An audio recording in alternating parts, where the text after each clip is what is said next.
नमस्कार दोस्तों, स्वागत है आपका आज के मुख्य समाचार में, जिसमें सबसे पहली और बड़ी खबर में आपको बताएंगे कि अब चीन की दादागिरी के दिन हुए खत्म। धमकी देने पर ऑस्ट्रेलिया ने कर दिया बड़े प्रोजेक्ट को रद्द और दे दी चीन को बड़ी चेतावनी। दूसरी बड़ी खबर में जिक्र होगा कि पुतिन के दुश्मनों को खुली धमकी, खतरे का निशान पार ना करें वरना पछताना पड़ेगा। और तीसरी बड़ी खबर में जिक्र होगा कि देश में 24 घंटे में 3,14,000 लोग हुए कोरोना पॉजिटिव और भारत ने तोड़ दिए हैं अब तक के सारे रिकॉर्ड, जिसके बाद युद्ध स्तर की तैयारी में जुटी है भारत सरकार। और यहाँ पर ऑक्सीजन की सप्लाई हो या फिर टीकाकरण हो, इन सारे मोर्चों पर भारत सरकार जीत जान लगा करके जुटी हुई है। दोस्तों, हर एक खबर की गहराई में आपको ले जाएंगे, लेकिन उससे पहले अगर आपको भी देश की सेना और पीएम मोदी पर पूरा भरोसा है तो आप अभी इस वीडियो को लाइक कीजिए और इस लाल बटन को दबा के इस चैनल को फ्री में सब्सक्राइब करके घंटी बजाकर कमेंट में लिखिए जय हिंद। दोस्तों, रुक करते हैं तमाम बड़ी खबरों की तरफ। अब चीन की दादागिरी के दिन हुए खत्म। धमकी देने पर ऑस्ट्रेलिया ने बेल्ट एंड रोड प्रोजेक्ट को किया रद्द। जी हां दोस्तों,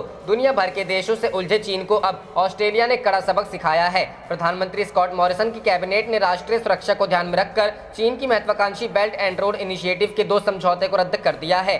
जिन 2 समझौतों को रद्द किया गया है उनमें चीनी कंपनियां ऑस्ट्रेलिया के विक्टोरिया प्रांत में 2 बिल्डिंग इंफ्रास्ट्रक्चर को तैयार करने वाली थी। 2018-19 में ऑस्ट्रेलिया चीन ने ये की थी ये डील। ऑस्ट्रेलिया के विदेश मंत्री मॉरिस पायने ने एक बयान में कहा कि यह समझौता चीन के साथ 2018 और 2019 में किया गया था। हमने नए राष्ट्रीय सुरक्षा कानून के तहत चीन के इस महत्वाकांक्षी प्रोजेक्ट को रद्द करने का फैसला किया है। उन्होंने बताया कि नया कानून संघीय सरकार को निचले प्रशासनिक स्तर पर किए गए उन अंतर्राष्ट्रीय समझौतों की अनदेखी की शक्तियां प्रदान करता है जो राष्ट्रहित का उल्लंघन करता हो। विदेश मंत्री बोले, देश के लिए सही नहीं था यह समझौता। पायने ने एक बयान में कहा कि मुझे लगता है कि ये व्यवस्थाएं ऑस्ट्रेलिया की विदेश तारतम्य में नहीं हैं या हमारे विदेश संबंधों के प्रतिकूल हैं। चीन ने पहले ही ऑस्ट्रेलिया के साथ तनाव बढ़ने पर विक्टोरिया के साथ सफल व्यवहारिक सहयोग को बाधित करने को लेकर चेतावनी दी थी, जिसके बाद से ऑस्ट्रेलिया ने भी चीन को सबक सिखाने के लिए यह कदम उठाया है।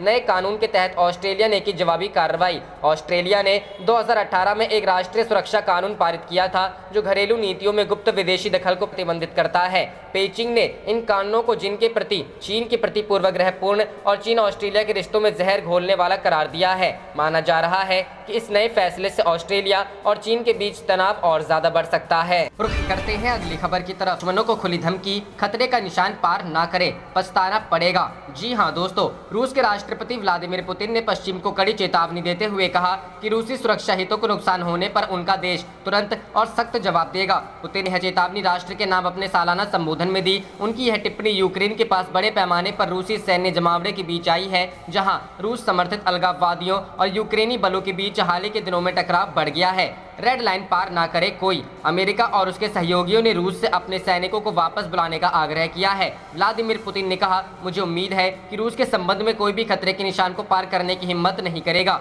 उन्होंने कहा कि जो लोग रूस के मुख्य सुरक्षा हितों के लिए खतरा पैदा करेंगे उन्हें बहुत पछताना पड़ेगा। क्रूज मिसाइल की वह आगे बढ़कर कार्रवाई नहीं करना चाहते, लेकिन अगर कोई हमारे अच्छे इरादों को उदासीनता या कमजोरी समझता है तो हम सख्त कार्रवाई करने से पीछे नहीं हटेंगे। पुतिन ने अपने परमाणु हथियारों को आधुनिक बनाने के कदमों की ओर इशारा किया और कहा कि सेना अत्याधुनिक हाइपरसोनिक मिसाइलों और अन्य नए हथियारों की खरीद जारी रखेगी। उन्होंने कहा कि परमाणु हथियारों से लैस अंडर वाटर ड्रोन और परमाणु हथियारों को ढोने में सक्षम क्रूज मिसाइल का विकास सफलतापूर्वक जारी है। विदेशी सरकार की पुतिन ने किसी देश का नाम लिए बिना एक विदेशी सरकार की निंदा की जो अपनी बातें दूसरों पर थोपने के लिए गैर कानूनी व राजनीतिक रूप से प्रेरित आर्थिक प्रतिबंध लागू करती है। उन्होंने कहा कि रूस संयम दिखाता रहा है और अक्सर दूसरों की उकसाने वाली कार्रवाई का जवाब देने से परहेज किया है। पुतिन ने अपने संबोधन के दौरान कहा, रूस के अपने हित हैं जिनका हम अंतर्राष्ट्रीय कानून के अनुसार बचाव करेंगे। रुख करते हैं अगली खबर की तरफ। देश में 24 घंटे में 3.14 लाख लोग हुए कोरोना पॉजिटिव।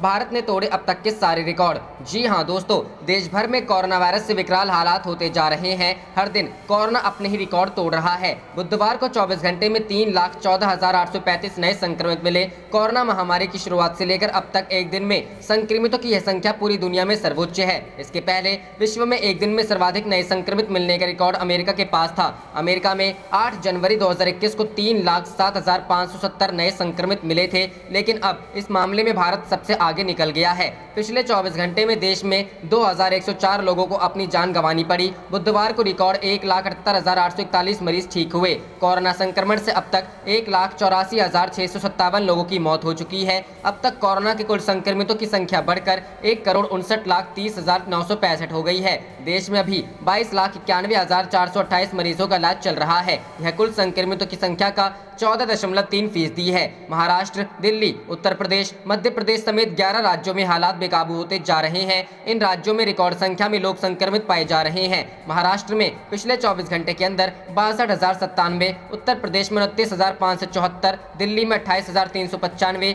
केरल में 19,577, कर्नाटक में 21,794, छत्तीसगढ़ में 15,625, राजस्थान में 12,201, मध्य प्रदेश में 12,727, गुजरात में 12,206, तमिलनाडु में 10,986, बिहार में 10,455 लोगों की कोरोना रिपोर्ट पॉजिटिव। रुक करते हैं अगली खबर की तरफ। ऑक्सीजन सिलेंडर और दवाएं लाने में लगाई गई वायुसेना, कई शहरों में बनाए जा रहे DRDO के अस्पताल। जी हां दोस्तों, दिल्ली NCR में ऑक्सीजन और दवाओं की शीघ्र आपूर्ति के लिए केंद्र सरकार ने वायुसेना की मदद ली है। वायुसेना डॉक्टर, नर्स और अन्य स्वास्थ्य कर्मियों को लाने का काम भी कर रही है। सूत्रों ने बताया कि दिल्ली और राष्ट्रीय राजधानी क्षेत्र में कोरोना की दूसरी लहर में लगातार बढ़ते मामलों को देखते हुए रक्षा अनुसंधान और विकास संगठन दिल्ली में कोरोना मरीजों के लिए अस्पताल स्थापित कर रहा है। इसके लिए कोच्चि, मुंबई और बेंगलुरु जैसे शहरों से डॉक्टरों और स्वास्थ्य कर्मचारियों को लाया जा रहा है। इस अस्पताल के लिए वायुसेना बेंगलुरु से DRDO के ऑक्सीजन कंटेनर भी लेकर आई है। उल्लेखनीय है कि रक्षा मंत्री राजनाथ सिंह ने मंगलवार को सभी रक्षा प्रतिष्ठानों को अपने अधिकारों का इस्तेमाल करते हुए ज्यादा से ज्यादा कोरोना अस्पतालों की स्थापना करने का निर्देश दिया था। उन्होंने इस काम में सेवानिवृत्त कर्मियों की मदद लेने को भी कहा था। रक्षा मंत्री ने एक उच्च स्तरीय समीक्षा बैठक कर कोरोना से निपटने में रक्षा प्रतिष्ठानों के इस्तेमाल पर विचार विमर्श भी किया। उधर DRDO की ओर से बताया गया कि उसने दिल्ली में 250 बेड के अस्पतालों की स्थापना की है। जरूरत पड़ने पर इसकी क्षमता 500 बेड और फिर 1,000 बेड तक बढ़ाई जा सकेगी। राजनाथ सिंह ने इससे पहले DRDO को लखनऊ, पटना, वाराणसी और अहमदाबाद में अस्पताल स्थापित करने का निर्देश दे चुके हैं। राजनाथ सिंह ने कहा कि पटना के ESIC अस्पताल को कोरोना अस्पताल में तब्दील कर दिया गया है। यहां 500 बेड का इंतजाम करने के साथ गंभीर मरीजों को उपचार शुरू कर दिया गया है। उन्होंने कहा कि लखनऊ में 450 बेड, वाराणसी में 750 बेड और अहमदाबाद में 900 बेड का अस्पताल स्थापित करने का काम युद्ध स्तर पर चल रहा है। इन अस्पतालों में काम करने के लिए सेवानिवृत्त सैन्य डॉक्टरों और नर्सिंग स्टाफ को लगाने पर चर्चा हुई है। रुक करते हैं अगली खबर की तरफ। पश्चिम बंगाल चुनाव पर PM मोदी का ट्वीट, जनता से की मतदान की अपील। जी हां दोस्तों, कोरोना महामारी के बढ़ते मामलों के बीच पश्चिम बंगाल में छठे चरण का चुनाव शुरू हो गया है। इस चरण में 43 निर्वाचन क्षेत्र के लिए वोट डाले जाएंगे। इस चरण में कुल 306 उम्मीदवार मैदान में हैं और 1 करोड़ से ज्यादा मतदाता अपने मताधिकार का उपयोग करेंगे। प्रधानमंत्री नरेंद्र मोदी ने ट्वीट करते हुए लोगों से वोट करने की अपील की है। उन्होंने कहा, पश्चिम बंगाल चुनाव का आज छठा चरण है। आज मतदाता एक नई विधानसभा का चुनाव करने के लिए मतदान करेंगे। 4 जिलों के 43 विधानसभा क्षेत्रों में 14,480 मतदान केंद्र बनाए गए हैं। माना जा रहा है कि इस चरण में मुख्य मुकाबला सत्तारूढ़ तृणमूल कांग्रेस और BJP के बीच होगा। वहीं इस फेज के प्रमुख उम्मीदवारों में BJP के राष्ट्रीय उपाध्यक्ष मुकुल रॉय, तृणमूल के मंत्री ज्योति प्रिय मलिक और चंद्रिमा भट्टाचार्य तथा माकपा नेता तन्मय भट्टाचार्य हैं। इसके अलावा फिल्म निर्देशक राज चक्रवर्ती और अभिनेत्री कौसानी मुखर्जी भी तृणमूल प्रत्याशी के रूप में मैदान में है। वहीं सूत्रों की माने तो पिछले चरण में हुए हिंसा को देखते हुए इस चरण में सुरक्षा के कड़े इंतजाम किए गए हैं। हालांकि चुनाव की शुरुआत से 24 घंटे पहले ही मुर्शिदाबाद में कांग्रेस कार्यकर्ता की बमबारी के मौत के बाद बम विस्फोट में एक तृणमूल कार्यकर्ता की मौत हो गई। घटना मुर्शिदाबाद के हरिहरपाड़ा में घटी है। मृतक का नाम बादल घोष है। 8 चरणों में विधानसभा चुनाव। मालूम हो कि बंगाल में कुल 8 चरणों में विधानसभा चुनाव होने हैं। इसमें से 5 चरणों का मतदान हो चुका है, बाकी 3 चरणों का मतदान बाकी है। इनके लिए 22 अप्रैल, 26 अप्रैल और 29 अप्रैल को वोटिंग होनी है। फिर नतीजे 2 मई को आएंगे। बाकी 4 राज्यों तमिलनाडु, पुडुचेरी, असम और केरल के विधानसभा चुनावों नतीजे भी इसी दिन आएंगे। करते हैं अगली खबर की तरफ। ऑस्ट्रेलिया ने दिया जिनपिंग को झटका, चीन के BRI प्रोजेक्ट को देश से दिखाया बाहर का रास्ता। जी हां दोस्तों, पिछले साल से ही ऑस्ट्रेलिया और चीन के बीच तेज हुई तनातनी खत्म होने का नाम नहीं ले रही है। यही नहीं, चीन ने अपने बड़े बाजार से बाहर करने का डर दिखाकर ऑस्ट्रेलिया को काबू करने की कोशिश की, लेकिन ऑस्ट्रेलिया ने चीन के सामने झुकने से इनकार करते हुए अपने राष्ट्रीय स्वाभिमान को ऊपर रखा। पिछले दिनों ही क्वाड की बैठक में शामिल होने के बाद अब ऑस्ट्रेलिया ने चीन की महत्वाकांक्षी बेल्ट एंड रोड इनिशिएटिव परियोजना परियोजना को अपने देश से बाहर करने का फैसला किया है। बुधवार को ऑस्ट्रेलिया की केंद्रीय सरकार ने राज्य सरकार द्वारा चीन के BRI परियोजना में शामिल होने की डील को रद्द कर दिया है। ऑस्ट्रेलिया ने इस सौदे को रद्द करने की वजह देश की विदेश नीति के विपरीत होना बताया है। जब ऑस्ट्रेलिया ने चीन पर वायरस के बारे में जानकारी छिपाने का आरोप लगाया था, ऑस्ट्रेलिया यही नहीं रुका, उसने संयुक्त राष्ट्र के द्वारा चीन के खिलाफ जांच की मांग भी कर डाली। ये तब था जब ऑस्ट्रेलिया और चीन के बीच व्यापारिक संबंध मजबूत थे। ऑस्ट्रेलिया को सबक सिखाने के लिए चीन ने ऑस्ट्रेलिया से गेहूं की आयात पर प्रतिबंध लगाने का फैसला किया, लेकिन ऑस्ट्रेलिया को झुका नहीं सका। इस बीच ऑस्ट्रेलिया ने चीन को देश में 5G टेक्नोलॉजी स्थापित करने की दौड़ से बाहर कर दिया था। बाद में ऑस्ट्रेलिया पहली बार वर्चुअल सम्मेलन में मिले क्वाड की बैठक से चीन चिढ़ा हुआ था, लेकिन कुछ न कर सका और अब ऑस्ट्रेलिया ने उसे एक और झटका देते हुए बेल्ट एंड रोड इनिशिएटिव से खुद को बाहर कर लिया है। रुक करते हैं अगली खबर की तरफ। आज भारत के लिए रवाना होंगे। जी हां दोस्तों, RKS भदौरिया बुधवार को 6 राफेल लड़ाकू विमानों को भारत के लिए रवाना करेंगे। ये विमान फ्रांस के मेरिनेक एयरबेस से उड़ान भरेंगे और करीब 7000 किलोमीटर का सफर तय कर भारत पहुंचेंगे। इनके आने के बाद हमारे पास राफेल लड़ाकू विमानों की संख्या 20 तक पहुंच जाएंगे। फिलहाल भारत के पास 14 लड़ाकू विमान है। भारत ने फ्रांस से 36 राफेल लड़ाकू विमान खरीदने की डील की है। इनमें से अभी 14 राफेल भारत आ चुके हैं, 6 अगले 2 से 3 दिन में आ जाएंगे। भारतीय वायुसेना में राफेल लड़ाकू विमान की 2 स्क्वाड्रन होंगी। दोनों स्क्वाड्रन में 18 लड़ाकू विमान होंगे। एक स्क्वाड्रन की तैनाती अंबाला एयरबेस और दूसरी स्क्वाड्रन की तैनाती हाशिमारा एयरबेस पर होगी। अंबाला एयरबेस पूरी तरह से तैयार हो चुका है और अभी यहीं पर सारे राफेल तैनात हैं, जबकि बंगाल के हाशिमारा एयरबेस को अंबाला की तरह ही डेवलप किया जा रहा है। ये दोनों एयरबेस इसलिए भी खास है क्योंकि ये एक एयरबेस पाकिस्तानी सीमा के नज़दीक है तो दूसरा चीन सीमा के। अंबाला एयरबेस से पाकिस्तान का सरगोधा एयरबेस है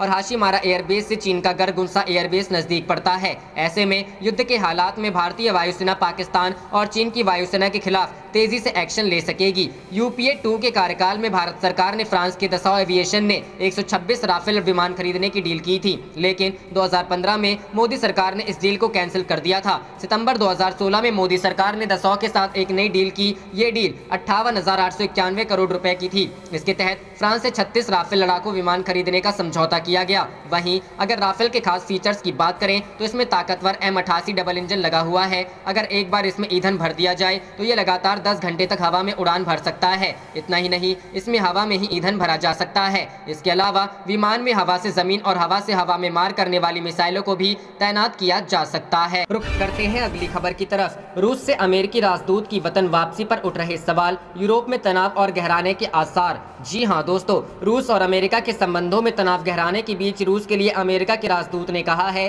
कि वह विचार विमर्श के लिए स्वदेश जाएंगे। रूस ने कहा है उसने राजदूत जॉन सुलिवन को विचार विमर्श के लिए जाने का आदेश नहीं दिया है और मौजूदा तनाव के बीच उनसे केवल यह सिफारिश की है कि वह ऐसा कर सकते हैं। सुलिवन ने एक बयान में कहा कि वह राष्ट्रपति जो बाइडेन प्रशासन के सदस्यों के साथ अमेरिका रूस संबंधों पर चर्चा के लिए इस सप्ताह अमेरिका लौटने वाले हैं। सुलिवन ने कहा कि वह अगले कुछ हफ्तों में मॉस्को वापस आ जाएंगे। अमेरिकी विदेश विभाग के प्रवक्ता नेड प्राइस ने मंगलवार को कहा कि सुलिवन को निष्कासित नहीं किया गया है और न ही उन्हें देश छोड़ने का आदेश दिया गया है, लेकिन वह अपने परिवार से मिलने और सलाह मशवरा के लिए आएंगे। प्राइस ने कहा कि मुझे उम्मीद है कि वह आगामी हफ्तों में मॉस्को जाएंगे। सुलिवन ने कहा कि पिछले करीब 1 साल से मैंने अपने परिवार को भी नहीं देखा है। जाने की एक वजह यह भी है, यूक्रेन और रूस के बीच तनाव गहराता जा रहा है। यूक्रेन के राजनयिकों ने रूस की सेना को दूसरे विश्व युद्ध के बाद सबसे बड़ा सैनिकों का मूवमेंट बताया है। वहीं अमेरिकी राष्ट्रपति जो बाइडेन ने रूस के राष्ट्रपति व्लादिमीर पुतिन से तनाव कम करने और किसी भी तरह के सैन्य एक्शन से बचने की अपील की है। यूक्रेन की सेना के सर्जेंट साशा लोवेंको ने बताया कि सीमा पर सैनिकों और उपकरण में बढ़त देखी जा सकती है और अगर हमला होता है तो जवाब देने की तैयारी है। इसके बाद पुतिन ने अमेरिका समेत यूरोपीय देशों को चेतावनी तनाव न भड़काने की सलाह दी थी। रूसी सेना के सैनिकों और हथियारों के यूक्रेन बॉर्डर की तरफ बढ़ते काफिले को देख पूरी दुनिया में दहशत है। वहीं जर्मनी की चांसलर एंजेला मर्केल के फोन के जवाब में रूस ने 2 टूक लहजे में कहा है कि वह अपने देश के अंदर सेना के किसी भी मूवमेंट को करने के लिए स्वतंत्र। रुख करते हैं अगली खबर की तरफ। UNSC के बाद अब इन 3 प्रमुख निकायों का बना सदस्य। जी हां दोस्तों, भारत को संयुक्त राष्ट्र में एक बार फिर 3 महत्वपूर्ण निकायों में सदस्य चुना गया है। भारत को मौखिक अनुमोदन के साथ अपराध निरोधक एवं आपराधिक आयोग में 1 जनवरी 2022 से शुरू हो रहे 3 साल के कार्यकाल के लिए चुना गया है। वहीं Bahrain, Belarus, Bulgaria, Canada, France, Ghana, Libya, Pakistan, Qatar, Thailand, Togo और अमेरिका को भी मौखिक अनुमोदन के साथ चुना गया, जबकि ब्राजील, डोमिनिक गणराज्य, चिली, क्यूबा को गुप्त मतदान के जरिए चुना गया। भारत को संयुक्त राष्ट्र लैंगिक समानता व सशक्तिकरण संस्था के कार्यकारी बोर्ड में भी 3 साल के कार्यकाल के लिए अनुमोदन के द्वारा निर्वाचित किया गया। संयुक्त राष्ट्र निकाय में Afghanistan, Australia, Bangladesh, Cameroon, Colombia, Dominican गणराज्य, मिस्र, गाम्बिया, गुयाना, मोनाको, पोलैंड, दक्षिण अफ्रीका, थाईलैंड, तुर्कमेनिस्तान और यूक्रेन भी निर्वाचित हुए। रुख करते हैं अगली खबर की तरफ। पाकिस्तान में कोरोना से हालात बहुत गंभीर, बंद होंगे बड़े शहर। बांग्लादेश में भी स्थिति भयावह। जी हां दोस्तों, कोरोना वायरस महामारी ने भारत के पड़ोसी देश पाकिस्तान और बांग्लादेश में भी हाहाकार मचा रखा है। पाकिस्तान में हालात भयावह होते जा रहे हैं। बुधवार 21 अप्रैल 2021 को प्रधानमंत्री इमरान खान की सरकार में मंत्री असद उमर ने संक्रमण से देश में स्थिति बहुत गंभीर हो गई है। अगर हालात ऐसे ही बने रहे तो बड़े शहरों को बंद करना पड़ेगा। नेशनल कमांड और ऑपरेशन सेंटर की अध्यक्षता के बाद उन्होंने मीडिया में ये बात कही। उन्होंने लोगों से देश की मौजूदा स्थिति की गंभीरता से समझने का आग्रह किया। उन्होंने कहा कि बैठक में देश के भीतर प्रतिबंध लगाने के विषय पर निर्णय लिया है। इस संबंध में जानकारी प्रांतों से साझा की जाएगी। इस संबंध में आगामी शुक्रवार को निर्णय लिए जाएंगे। उन्होंने कहा कि आगे प्रतिबंध लगाने की जरूरत पड़ेगी जिस स्तर पर वायरस फैल रहा है और हमारे हॉस्पिटल में भर रहे हैं। अगर हमने अब कोई एक्शन नहीं लिया तो हमारे पास बड़े शहरों को बंद करने के अलावा कोई चारा नहीं होगा। कोरोना पर वैश्विक जानकारी देने वाले वर्ल्डोमीटर की रिपोर्ट के मुताबिक पिछले 24 घंटे में पाकिस्तान में 5,499 संक्रमितों की पुष्टि हुई है और 147 लोगों की मौत हो गई। नए मामलों के साथ इस देश में संक्रमितों की संख्या अब 7,72,381 है। कुल 16,600 लोगों की 671 लोग ठीक हो चुके हैं और एक्टिव केस 83,162 है। इसी तरह बांग्लादेश में भी कोरोना से भयावह स्थिति बनी हुई है। द डेली स्टार के मुताबिक पड़ोसी मुल्क में बीते 24 घंटे में संक्रमण से 95 लोगों की मौत हो गई। नए मामलों के साथ देश में अब तक 10,683 लोगों की मौत हो चुकी है। पिछले एक दिन में संक्रमण के 4,280 नए केस प्रकाश में आए हैं। नए मामलों के साथ बांग्लादेश में संक्रमितों की संख्या अब 7,32,060 है। देश में संक्रमण की दर 15.07% है, जबकि कुल संक्रमण की दर 13.94% है। 100 मरीजों की टेस्टिंग में कुल संक्रमितों की संख्या को कोविड-19 संक्रमण दर माना जाता है। बांग्लादेश में पिछले 24 घंटे में 28,000 से ज्यादा लोगों की टेस्टिंग की गई है, जबकि 7,000 से ज्यादा लोगों को इलाज के बाद छुट्टी दे दी गई है। चीन के खिलाफ फिलीपींस के राष्ट्रपति का ऐलान जंग, बोले बिना खून खराबे के खत्म नहीं होगा संघर्ष। जी हाँ दोस्तों, दक्षिण चीन सागर में चीन और फिलीपींस के बीच विवाद लगातार गंभीर होता जा रहा है। अब फिलीपींस के राष्ट्रपति रोड्रिगो दुर्तेते ने चीन से बढ़ते खतरे को लेकर अपने ही अंदाज में जवाब दिया है। उन्होंने कहा कि दक्षिण चीन सागर में चीन के साथ युद्ध के अलावा और कोई रास्ता नहीं है। दुर्तेते ने फिलीपींस की नौसेना की तैनाती का ऐलान करते हुए कहा कि यह संघर्ष बिना किसी खून खराबे के अब खत्म नहीं होने वाला है। फिलीपींस के राष्ट्रपति ने रक्षा मंत्री डेल्फिन लोरेंजाना के साथ अपने पूरे मंत्रिमंडल को बताया कि हम दक्षिणी चीन सागर में अपने क्षेत्र को केवल शक्ति के जरिए ही वापस ले सकते हैं। इसके बिना इस क्षेत्र को वापस लेने का कोई दूसरा रास्ता नहीं है। हम बिना किसी रक्तपात के फिलीपीन सागर को वापस पाने के लिए कोई रास्ता नहीं निकाल सकते हैं। उन्होंने यह भी कहा कि हो सकता है कि इस हिंसा के दौरान हम जीत ना सके। टीवी पर प्रसारित किए गए इस संबोधन में फिलीपींस के राष्ट्रपति रोड्रिगो दुर्तेते ने पहली बार सार्वजनिक रूप से जुलिना फेलिप रीफ पर चीनी नौकाओं की मौजूदगी को स्वीकार किया है। इस द्वीप पर दशकों से फिलीपींस का नियंत्रण था, लेकिन पिछले कुछ समय से चीनी नौसेना के अंतर्गत काम करने वाली मिलिशिया की नौकाओं ने इस तरफ को घेर रखा है। चीन इसे दक्षिण चीन सागर के स्प्रैटली द्वीप समूह के विट्सन रीफ का हिस्सा मानता है। जुलिना फेलिप रीफ पर कब्जे के लिए फिलीपींस की नौसेना ने कई बार प्रयास भी किया है, लेकिन हर बार उन्हें चीनी नौकाओं ने खदेड़ दिया। फिलीपींस के रक्षा मंत्री डेल्फिन लोरेंजाना ने कहा, कितनी भी बार उस द्वीप के नजदीक जाएं, लेकिन हम उस पर कब्जा नहीं जमा सके हैं। फिलीपींस के विदेश मामलों के विभाग ने पेइचिंग के समुद्री मिलिशिया की अवैध उपस्थिति को लेकर कई बार राजनयिक विरोध भी जताया है। मनीला में स्थिति चीनी दूतावास के अधिकारियों को कई बार तलब भी किया गया है, लेकिन इसका कोई प्रभाव पड़ता दिख नहीं रहा। चीनी विदेश मंत्रालय ने भी इस क्षेत्र को अपने देश का हिस्सा बताया है। रुख करते हैं अगली खबर की तरफ। पाक सरकार ने घुटने टेके, फ्रांसीसी राजदूत को निष्कासित करने पर प्रस्ताव लाने की घोषणा की। जी हां दोस्तों, पाकिस्तान सरकार ने मंगलवार को फ्रांसीसी राजदूत को निष्कासित तथा प्रतिबंधित तहरीक-ए-लेबैक के खिलाफ दायर सभी मामलों को रद्द करने के लिए संसद में प्रस्ताव पेश करने की घोषणा की। पाकिस्तान सरकार की कट्टरपंथी इस्लामी पार्टी के साथ लंबी वार्ता के बाद यह करार हुआ। पाकिस्तान के गृह मंत्री शेख राशिद ने एक वीडियो वक्तव्य में कहा, टीएलपी के साथ लंबी बातचीत और उसके साथ बनी सहमति के तहत फ्रांसीसी राजदूत को निष्कासित करने पर नेशनल असेंबली में मंगलवार को प्रस्ताव पेश किया जाएगा। राशिद ने कहा कि टीएलपी कार्यकर्ताओं के खिलाफ दर्ज आतंकवाद के आरोपों वाले मामलों को वापस लिया जाएगा। इसके अलावा चौथी अनुसूची में टीएलपी नेताओं के नाम भी हटाए जाएंगे। फ्रांसीसी राजदूत को निकालना टीएलपी की 4 प्रमुख मांगों में से एक है। पार्टी के सदस्यों द्वारा देश भर में फ्रांस विरोधी प्रदर्शन किए जाने के बाद पिछले सप्ताह उस पर प्रतिबंध लगाया गया था। सोमवार को नेशनल असेंबली का सत्र 22 अप्रैल तक के लिए स्थगित कर दिया गया था। हालांकि मंत्री के बयान के कुछ ही देर बाद घोषणा की गई कि कार्यक्रम में बदलाव किया गया है और सत्र की बैठक अब 20 अप्रैल को अपराह 3 बजे से होगी। राशिद ने कहा कि टीएलपी ने लाहौर और देश में अन्य स्थानों पर अपने धरने समाप्त करने का फैसला किया है। उन्होंने कहा कि पार्टी के साथ आगे बातचीत चलती रहेगी। टीएलपी ने फ्रांस में प्रकाशित पैगंबर मोहम्मद के कार्टूनों को लेकर फ्रांस के राजदूत को पाकिस्तान से निष्कासित करने के लिए 20 अप्रैल की समय सीमा दी थी। कार्टूनों के खिलाफ पार्टी ने पिछले साल नवंबर में व्यापक प्रदर्शन शुरू किया। आप देख रहे थे आपका अपना चैनल जय हिंद जय भारत।